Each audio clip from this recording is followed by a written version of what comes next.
உள்ளன்பு கொண்ட தமிழ் மக்களுக்கும் உயர் கவிதை படைக்க வந்த பெருமக்களுக்கும் என் உயிரினும் மேலான உடன்பிறப்புகளுக்கும் வணக்கமும்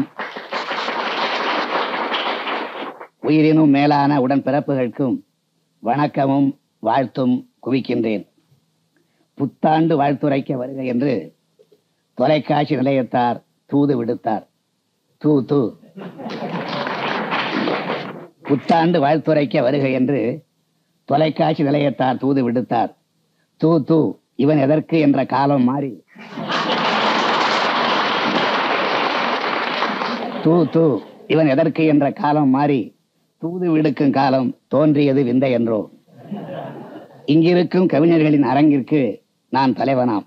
வேடிக்கை, நல்ல வேடிக்கை. இலக்கணம் எனும் தாய்ப்பால் அருந்தாமல் பசி எடுத்த போதெல்லாம் புது கவிதை புட்டிப்பால் குடித்திடும் குழந்தை நான். இலக்கணம் எனும் தாய்ப்பால் அருந்தாமல் பசி எடுத்த போதெல்லாம் புது கவிதை புட்டிப்பால் குடித்திடும் குழந்தை நான். என்னை அழைத்து கவியரங்க தலைமை ஏற்க செய்துள்ளார். ஏனென்று யோசித்து பார்த்தபோது நான் வைகாசி என் கவிதைக்கு என கேட்க மாட்டேன். வைகாசி வைகாசி என் கவிதைக்கு என கேட்க மாட்டேன். அதனாலே சித்திரைக்கு வாழ்த்து சொல்ல அழைத்துள்ளார்கள். கவியரங்கில் பங்கு நீ பெற்று அந்த சித்திரை பெண்ணுக்கு ஆசி கூறந்தார். கவியரங்கில் பங்குனி பெற்ற அந்த சித்திரை பெண்ணுக்கு ஆசி கூறந்தார். பங்குனி பெற்ற சித்திரை பெண்ணுக்கு ஆசி கூறந்தார்.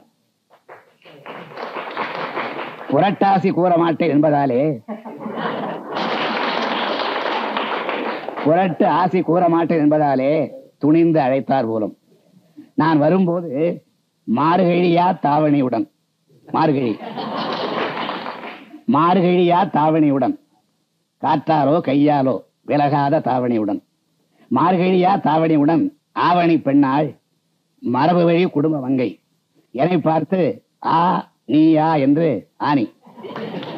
மார்கழியா தாவணியுடன் ஆவணி பெண்ணாள் மரபு வழி குடும்ப மங்கை என்னை பார்த்து ஆ நீயா என்று ஆடி தீர்த்தாள்.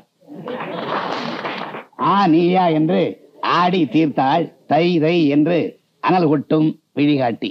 தை தை என்று அனல் கொட்டும் விழிகாட்டி. எதற்காக? தை முதல் நாள் தான் தமிழ் புத்தாண்டாம். அதற்காக. எதற்காக? தை முதல் நாள் தான் தமிழ் புத்தாண்டாம். அதற்காக. உண்மைதான் எனினும் அவள் உருகாமல் இருப்பதற்கு நான் சொன்னேன், தமிழருக்கு ஓராண்டில் 2 புத்தாண்டு வருவதால் இரட்டிப்பு மகிழ்ச்சி தானே என்று.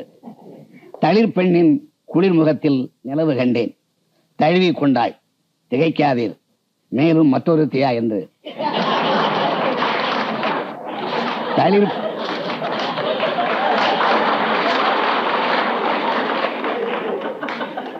தளிர் பெண்ணின் குளிர்முகத்தில் நிலவு கண்டேன். தழுவி கொண்டாள். திகைக்காதீர், மேலும் மற்றொரு தியா என்று. மாதம்தான், மாதல்ல. புத்தாண்டு இவ்வாண்டு என்பதை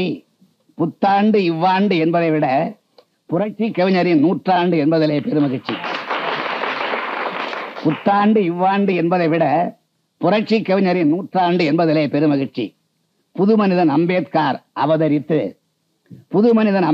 அவதரித்து புதைகுழியில் கிடந்தோரை எல்லாம் கைதூக்கி நடக்கவிட்டு அவர் முகத்தில் கதிரொளியை பரவவிட்ட வரலாற்றை இந்த வண்ணமிகு திருநாளில் வாழ்த்த வேண்டும், வளர்க்க வேண்டும் புதிய சிந்தனையை.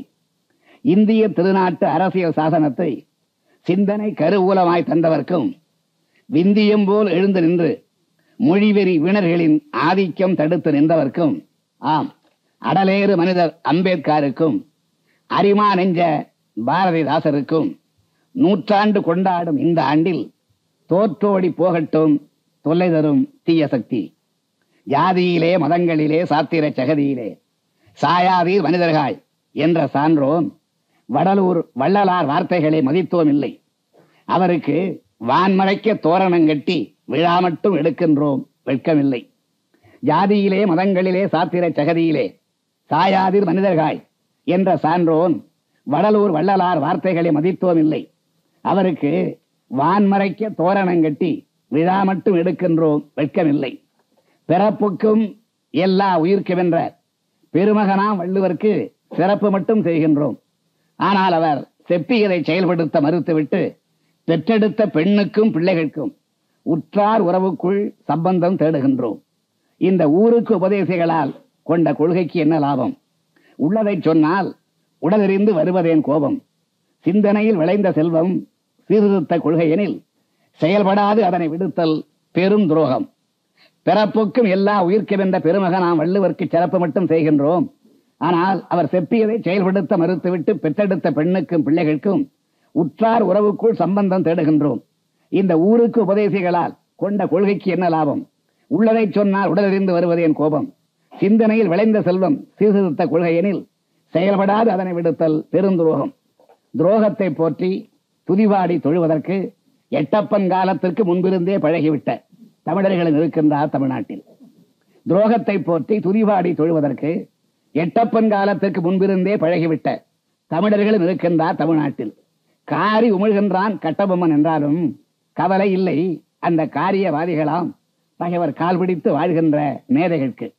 காரி உமிழ்கின்றான் கட்டபொம்மன் என்றாலும் கவலை இல்லை அந்த காரியவாதிகளாம் பகைவர் கால் பிடித்து வாழ்கின்ற மேதைகளுக்கு. கொள்கை என்றும் கோட்பாடு என்றும் குரல் வலையை நெறித்தாலும் விடையன் என்றும் குன்றேறி முழக்கிவிட்டு அதில் ஒன்றேனும் நிறைவேற செயல்படாமல் மன்றேறி மாவீரன் போல் நிமிர்ந்து நின்று மக்கள் முன்னே நடிப்பதனால் என்ன பயன்? வாக்கும் செயலும் ஒன்றாக இருந்தால்தான் நாட்டில் பூக்கும் அரசு காய்த்து குலுங்கும். சொன்னதை செய்வதற்கும் செய்வதை சொல்வதற்கும் ஓர் அரசு உமது அரசு நடப்பதாலே சீர்பெருக உழைத்திடுவோம் என்றும், ஓர் அரசு உமது அரசு நடப்பதாலே சீர்பெருக உழைத்திடுவோம் என்றும், தேர்காலின் அச்சாணி போன்ற ஏற்பின்னால் தேசம் இருத்தலே பொருத்தம் என்றும், தேர்காலின் அச்சாணி போன்ற ஏற்பின்னால் தேசம் இருத்தலே பொருத்தம் என்றும், எழில்மிகு நகர்கள் ஊர்கள் ஏக்கமிலா சமுதாயம் தொழில்வளம் பெருகினால் தோன்றிடும் என்றும், தீய நோய் பலகளைந்து தெளிந்த நல்வாழ்வு காண தூய நோக்குடன் திட்டங்கள் தேவை என்றும், பாயும் புலியாய் அரசினர் இருந்தால் பதுக்கல் எலிகள் அழுந்துவர் என்றும், இடுப்பொடிந்து கல்வியிலும் வேலை வாய்ப்பினிலும் துடுப்பில்லா படகுகளாய் தத்தளித்தோர் வாழ்வு இடஒதுக்கீட்டு புரட்சிகர மாற்றங்களால் இனிவரும் காலத்தில் வளம் பெற்று திகழும் என்றும், 8வது வரை படித்த ஏழை வீட்டு இளஞ்சிட்டு எட்டா பழமடியோ இல்வாழ்க்கை என ஏங்கியதை மாற்றிவிட்டு தட்டாமல் அவள் கழுத்தில் தாலி ஏற வைப்பதற்கு தந்திடும் 5000 தவமின்றி பெற்ற வரம் என்றும், குடும்ப தலைவரை இழந்து குமுறி கதறி இடும்பைகூர் வறுமையினால் வாடுவோர்க்கு அரசு தரும் தொகைதான் அவர்தம் கண்ணீர் துடைக்கும் அருந்தொகையாய் அமையும் என்றும், முட்டையுடன் குழந்தைகளுக்கு சத்துணவு வெறும் பெட்டைகளாய் பெண்களை எண்ணாதீர் என்று 30 விழுக்காடு முதல் கட்ட சலுகை என்றும், முடிவாக ஆணுக்கும் பெண்ணுக்கும் அர்த்தநாரீஸ்வரர் உரிமை கிட்டும் என்றும் 50%, 30 விழுக்காடு முதல் கட்ட சலுகை என்றும், முடிவாக ஆணுக்கும் பெண்ணுக்கும் அர்த்தநாரீஸ்வரர் உரிமை கிட்டும் என்றும், பெண்ணுரிமை வழங்கினால்தான் பேசும் திருநாட்டு மண்ணுரிமை நிலைக்கும் என்று உரைத்து பெற்றோர் உடைமையில் பாதி பெண் மகவுக்கு என பெருமை மிகு சம உரிமை சட்டம் என்றும், கருவுற்ற ஏழை பெண்கள் கலப்பு மன தம்பதியர் கைம்பெண்ணை மனம் புரிந்தோர் ஊனமுற்றோர் தொழுநோய் இரவலர் பொருளற்று திருவற்று திகைத்திடாமல் நாம் புறவலராய் நின்றவரை போற்றுவோம் என்றும், ஆண்டுக்கு 3 பண்டிகைகளில் 5 கிலோ அரிசி இலவசம் என்றும், ஆதிதிராவிடர் பழங்குடியினருக்கு மட்டுமன்றி அடிமட்டத்தில் உழல்கின்ற மிக பிற்பட்டோர் சீர்மரபினர் குடியிருக்க வீட்டுமனை இலவசமாய் கொடுத்திடுவோம் கையகப்படுத்தி என்றும், குடிநீர் இல்லா சிற்றூர் இல்லை எனும் புதுநிலை காண பணி புரிவோம் என்றும், வானமே கூரையாய் பூமியே பாயாய் வாழ்ந்தது போதும் மீனவர் மற்றும் ஆதிதிராவிடர் பழங்குடியினர் வசித்திட திடமிகு வீடுகள் தினமும் கட்டிடும் திட்டத்தை மீண்டும் தொடருவோம் என்றும், நாடு காத்தும் மொழி காத்தும் நலிவுற்ற தியாகிகளுக்கு நலநிதி மற்றும் வசதி வாய்ப்புகள் தருவதென்றும், கல்வி சாலைகள் சென்றிடும் மாணவர்க்கு பேருந்தில் கட்டண சலுகை வாரி வழங்குவதென்றும், அரசு ஊழியர் ஆலை தொழிலாளர் ஆசிரியர் நெசவாளி அனைத்து பாட்டாளி மக்கள் உழவர்கள் என்றே ஆவி நிகர்த்தவர் நியாய கோரிக்கை ஏற்று தாவி துயர்களைய தயாராய் இருப்போம் என்றும், வெள்ளம் போல் இனிக்கின்ற சொல்லால் அல்ல சொல்லுக்கு செயல் வடிவம் கொடுக்கின்ற ஆட்சி இது. அதனால்தான் சிந்தனை வளர்ப்போம் செயல்படுவோம் சீர்பெருக்கி சீலம் காத்திடுவோம் என்றும், உள்ளத்தில் உண்மை ஒளி கொண்டு உருக்கை போல் உறுதிமிக கொண்டு உரிமைகளை பெற்றிடுவோம் என்றும் உலகத்தை கற்றிடுவோம் என்றும் கவிதைக்கு சுதந்திரம் அளிக்கும் கவிஞன் நான் தலைப்புகள் தந்தேன். தலைப்புகளில் பாட வருவோர் வெற்றி தமிழ் பற்றி புகழ் உச்சிக்கவி கற்றுப்புவி சுற்றிச்சுழல் கவிஞர்கள். வெற்றி தமிழ் பற்றி புகழ் உச்சிக்கவி கற்றுப்புவி சுற்றிச்சுழல் கவிஞர்கள். இவர்களும் நற்றமிழ் பொற்குவை கற்றறிவாளர் பெற்றிடும் வாய்ப்பினால் அற்றது தீமை உற்றது வாய்மை என, நற்றமிழ் பொற்குவை கற்றறிவாளர் பெற்றிடும் வாய்ப்பினால் அற்றது தீமை உற்றது வாய்மை என இலக்கிய தமிழ் கொடி இப்பூமியில் நடுவோம். இலக்கிய தமிழ் கொடி இப்பூமியில் நடுவோம். அறிவியல் தமிழால் வான விளிம்பினை தொடுவோம். முதலில் அரசு மணிமேகலை. இந்த அரசு மணிமேகலையாக இருந்தால், அரசு மணிமேகலை, இந்த அரசு மணிமேகலையாக இருந்தால் அச்சய பாத்திரம் கொண்டு அள்ள அள்ள குறையாமல் அனைவருக்கும் அனுதினமும் அமுது படைத்திருப்போம். பரவாயில்லை. அச்சய பாத்திரம் இல்லாமலே 5 கோடி தமிழர்களை அரவணைத்து நல்வாழ்வு நல்கிட அன்றாடம் சிந்தனை செய்வோம். அந்த சிந்தனை பற்றி அரசு மணி மேகலையின் அரிய கவிதை இப்போது கேட்போம்.